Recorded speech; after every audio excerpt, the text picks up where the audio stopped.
अकलीतों को रोजाना कत्ल किया जा रहा है। मजहब के नाम के ऊपर इस मुल्क के अंदर अकलीतें जो है वो गैर महफूज हो चुकी हुई हैं। कोई मजहबी अकलियत इस वक्त महफूज नहीं है। हमारे अंदर, हमारे मुसलमानों के अंदर जो छोटे फिरके हैं वो भी महफूज नहीं है। ये एक शर्म की बात है, एक ऐसी बात है जिसपे पूरी कौम को शर्मसार होना चाहिए। और एक और मॉब लिंचिंग का वाकया जिसके नतीजे में आज पूरी दुनिया में पाकिस्तान की जग हंसाई हो रही है, और ख़ास तौर पे हमारा हमसाया मुल्क के जहां पर मुसलमानों की भी मॉब लिंचिंग होती है, उसका मीडिया भी हमारा मजाक उड़ा रहा है। जनाब स्पीकर, ये वाकया अगर एक आइसोलेटेड वाकया होता तो शायद इसको हम दरगुजर कर सकते हैं, लेकिन एक तसलसल है।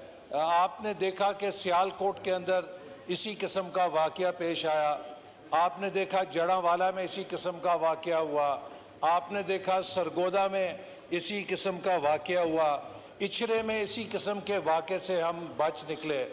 तो मैं ये गुजारिश करना चाहता हूँ कि इस वक्त मैं ख़ुद अपनी ज़ाती मिसाल देना चाहता हूँ कि अल्लाह ताला ने मुझे भी एक नई ज़िंदगी दी जब एक ऐसे जुनूनी ने मेरी ज़िंदगी लेने की कोशिश की, और वो गोली आज भी मेरे जिस्म में मौजूद है।